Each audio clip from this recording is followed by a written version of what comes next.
Howdy folks, and welcome back to World of Warships with Rear Admiral Jingles. I was planning on doing yet another Subnautica video today. Some of you are probably going, no, we want Subnautica. Some of you are probably going, thank God for that.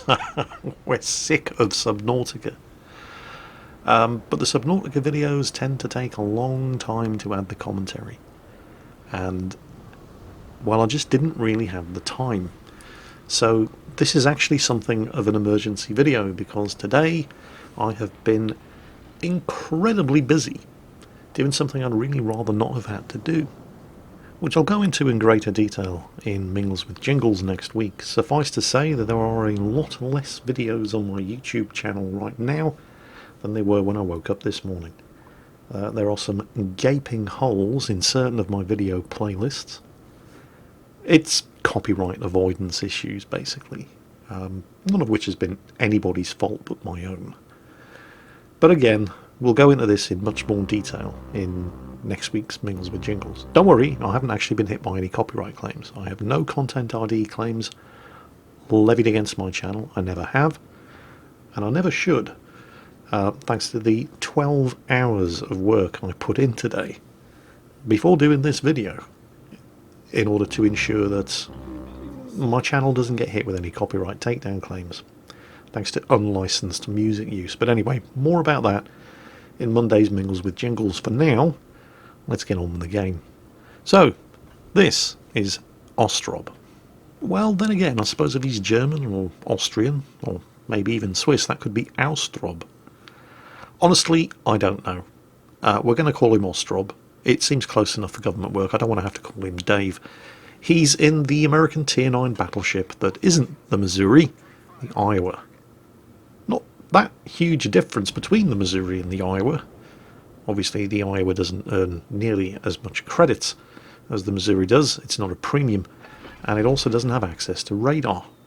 Players who upgrade to the Iowa from the Tier 8 North Carolina, an excellent ship, are probably going to be right at home with the Iowa. There aren't too many differences between the two ships. There are some.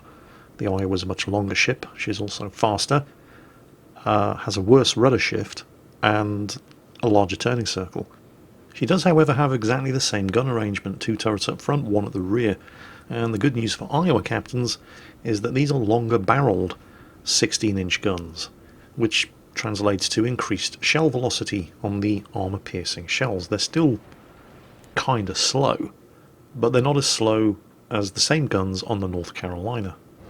And if you can do well in the North Carolina, and it really is an excellent ship, there's no reason why you shouldn't be able to do well in the North Carolina, you're going to be right at home in the Iowa. So, Ostrob's in a Tier 10 game. The enemy team, well, it's a Tier 10 game, but there are only 2 Tier 10s on each team. The enemy team have a Des Moines and a Gearing, and Ostrob's team have a Moskva and a Shemakazi. The enemy team have just drawn first blood by knocking out one of the Tier 8 cruisers in New Orleans. Not too surprising when you realise exactly what it was the New Orleans was doing at the time he was sunk. He was steaming straight down the middle of the map, straight towards the enemy Des Moines and one of their Missouris. So, yeah, he pretty much got what was coming to him. Probably wouldn't have been too much use to the team alive anyway. I guess he didn't like the Tier 10 matchmaking. Speaking of the Missouris, and I don't think that's the one that sank the New Orleans. There's another Missouri due south. I think he's the one that got the kill. Ostrob hasn't actually done any damage to anything yet.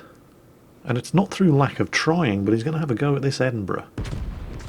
And, well, you know, why wouldn't you? It's an Edinburgh. It's made out of citadels. And he gets the shots off just before the Edinburgh disappears from view, and yeah, oh well.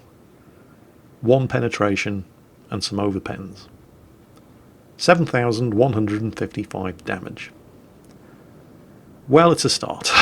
At least he's got his name on the scoreboard now. But oh, another Edinburgh. Can he get his guns reloaded in time to take the shot? Technically no, although his rear turret may have still been locked on at the point where he pulled the trigger, but the forward turret definitely not. And so naturally, the shots that were actually aimed and locked on do nothing but overpenetrate, and the shots that were just sort of fired in the general direction of the Edinburgh hit the citadel. Because reasons. There are actually 3 Edinburghs on the enemy team. 2 of them are in a division, and they're all kind of milling around in exactly the same area. That Missouri over there isn't looking too clever. One of the Edinburghs has just popped up. Missouri's been hidden by a smoke screen, however, so there must be at least one of the enemy destroyers down there. But pretty much all 3 of those Edinburghs...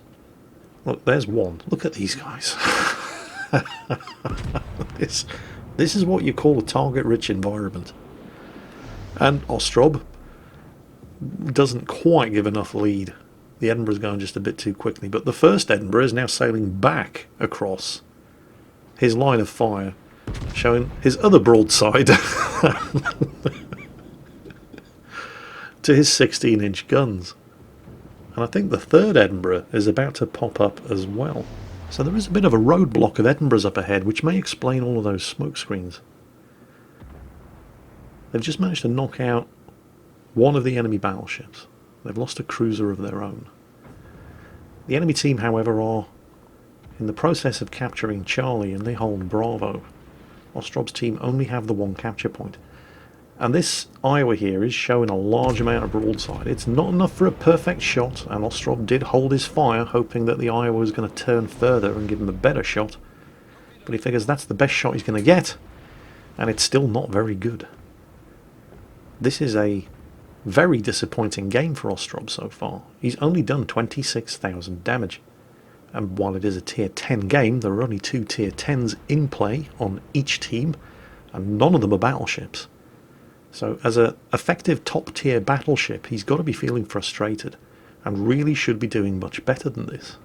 And that's when the enemy Iowa answers Ostrob's prayers, because that is a full broadside, and you are probably not going to get a much better shot than that. But it's the shots that fall short and hit the water that actually do the most damage. The Iowa used to have a very vulnerable citadel, as did the Montana at tier 10. And notoriously poor belt armour for a tier 9 battleship, which made it very easy to citadel at all kinds of ranges. Well, several patches ago, the Iowa's citadel was lowered. It's effectively below the waterline now, and while you can still punch through the Iowa's belt and score large amounts of armour piercing damage in order to get a citadel hit, you pretty much have to aim below the waterline. And that's pretty much exactly what happened there for Ostrob. Took an experimental shot at the Iowa as it turned around, showing its other broadside, trying to get out of here, but, well, again, unaimed shots, and this time very, very little damage done, just 1 over penetration. However, the friendly Shimakaze has just launched a wall of skill into that cluster of enemy cruisers and destroyers over there, and has claimed a kill on one of the Edinburghs, but the torpedoes are forcing this Edinburgh to sail a very, very dangerous course, and this is a huge opportunity for Ostrob. At these kind of ranges, the Iowa has some of the most accurate guns in the game, and yes, there is very, very little chance that he was going to miss those shots against an Edinburgh at that kind of range. There's his first kill, more citadels, and a devastating strike. The team are now starting to push forward, but one of the enemy tier 10s, the Gearing class destroyer, has just been spotted in the smoke screen, lurking on the other side of the island. And Ostrob is not the only battleship charging in this direction. He's been followed closely by Frederick the Great, and, well, what Gearing in their right mind would not launch torpedoes against that kind of target? And so he starts executing a sudden hard turn to port, and yep, there are the torpedoes, spotted by the Chungmu destroyer. Tries to get a shot off against that heavily damaged Iowa, but can't seem to replicate the success he enjoyed on him earlier. He's not the only one shooting at him, of course, and the Iowa shouldn't last too much longer. That emergency turn to starboard, however, has now forced him to cut across in the direction of Bravo, and there are a couple of enemy ships waiting for him. Another Edinburgh and one of the enemy Missouris. Now, again, target-rich environment. The thing is, you can score citadels on the Edinburgh from any angle with 16-inch guns.